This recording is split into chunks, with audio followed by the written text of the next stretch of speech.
Ikintu gitumye nza imbere yanyu ndashaka gusaba abantu babijejwe, ndashaka gusaba leta yacu nziza y'Uburundi, ndashaka gusaba abashinga amateka n'abandi bose baba babijejwe gukurikirana ibi bigo biriko biraturungika mu mahanga bakaraba yuko ivyo biyemeza babikurikiza.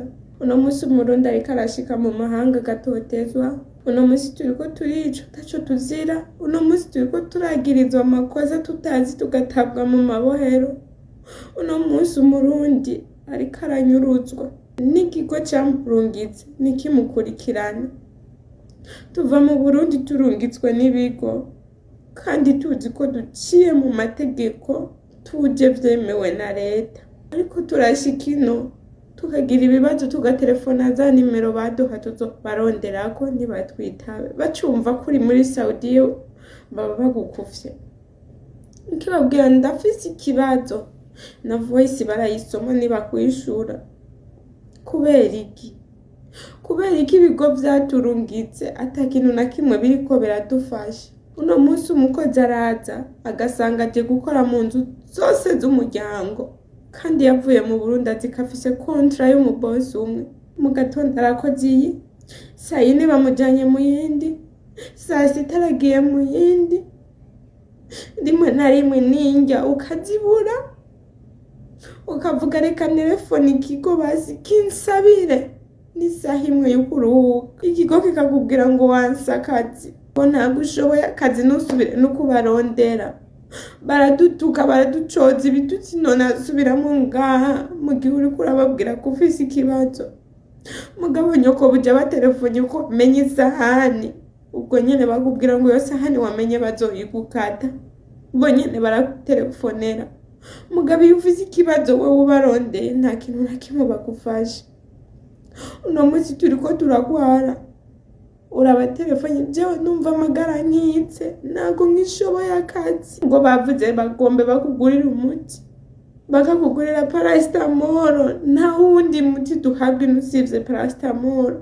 Bakugurira umuti bandanye ukora, uravyutse biranse, uratelefone kandi ku kigo ngwaho mwebwe shandi mushaka gukora uri kurigwaza kugira utahe. Ni kubera iki mwumva ko twokwigwaza kandi ibi uyu mwigeme ariko aravuga, aya marira y'uyu mwigeme n'amarira ya benshi bari mu bihugu vy'Abarabu, kandi twama tuvyumva mu mavideo aho bataka batakamba ibibazo bagira muri Arabia Saudite eka n'ahandi.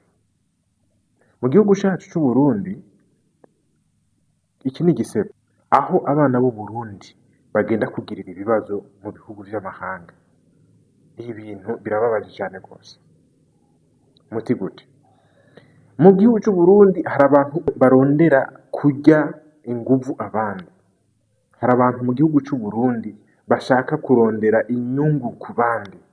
Bijya bintu biriko birakogwa, abana babigeme barungikwa hanze mu bihugu by'Abarabu, bijya bintu ni nk'urudandazwa. Duciye dufatira no ku bibazo abo bana bagira, abo bapfasoni bagira bagiye hariya, ibi bintu ni nk'urudandazwa. Ni gute ishirahamwe ryo bagemewe na leta rikaba rifise uruhusha rwo gushobora kurungika abantu bagiye kurondera akazi hanze y'igihugu, hanyuma abo bantu bagira ibibazo iryo shirahamwe ntirigire ico rimbara? Mu bindi bihugu iyo umunyamahanga agiye mu gihugu kanaka hakaba hariho ambasade y'ico gihugu ciwe, imbere ya byose abanza kugenda kwimenyekanisha muri ambasade. Kubera iki? Kugira ngo ikibazo cyose ashobora kugira ambasade irashobora kumufasha. None ni gute abana b'igihugu baba bazi ko bagiye kurondera ubuzi kandi hari amasezerano ari hagati y'igihugu cy'u Burundi na birya bihugu by'Abarabu, amasezerano yo guhana abakozi? Ivyo ni ibintu bizwi. None ni gute abo bantu bashobora kugira ibibazo hanyuma ntihagire n'umwe ashobora kubagarukako, n'umwe ashobora kubafasha, kugeraho ubwo bo bipfuza kubishira ku mbuga ngurukana bumenyi, aho baba babuze inzira nimwe bishobora gucamo kugira ngo bashobore kuronka umutekano, ngo bashobore kuronka inyinshi y'ibibazo bafise. Sijya mbere video nk'iyi ica ku mbuga ngurukana bumenyi, haba namba ariko ibi bintu womengo igihugu c'u Burundi abantu bose ntavyo babona, womengo nta muntu n'umwe ashobora gufata ingingo, womengo nta muntu n'umwe ashobora guterera kugira ngo ibi bibazo bihagarare. Ibi bintu birakwiye guhagarara. Aba n'abagenda mu buryo bwemewe n'amategeko, ariko hariho n'abandi bagenda mu bihugu mu buryo butemewe n'amategeko, bagenda birondeza, na cane cane abahungu bari mu bihugu vyo muri Afrika. Ikibazo ushobora kugira nk'akarorero, muri Zambia hariyo ambasade y'Abarundi igihugu c'u Burundi, mugabo uriko uraraba iyo ambasade ubajije abariyo bafata nk'uko umengo ntayihari, ariko bobo baragera igihe kimwe bakagaragaza presence yabo, ariko nuko usanga inyishu batanga atari inyishirama. None ibintu bizobandanya gushika ryari? Ni gute umurundi azogira ijambo? Ni gute umurundi azubahwa iyo agiye? Nimba ugiye uri umukozi, nivyo umukozi arafise agateka kiwe.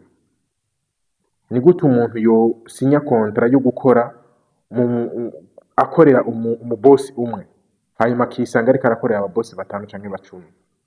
Ivyo ni ibintu bibabaje cane gose, kandi birumvikana yuko abo bantu kubera ko baba bari hanze kure y'igihugu, naho bashobora kugirirwa nabi ntawe ushobora kubimenya. Kubera iki? We nyene ubwabo barabura aho bitura, abo bituye nabo ntihagire ico babafasha. Ayo mashirahamwe arungika abantu hanze y'igihugu yarakwiye kwicarirwa, canke leta y'u Burundi igashiraho igisata kijejwe gukurikirana urwaruka, gukurikirana abantu bagiye gukorera hanze y'igihugu. Kubera ko uza wumva iminsi bariko baravuga ati dukeneye aba diaspora nimuzana amahera muyashire mu migambi yo guteza imbere igihugu. None bizogenda mukenera amahera bazana mu gihugu, ntimukenera ubuzima bwabo, ntimukenera nabo kubakurikirana ukuntu babayeho.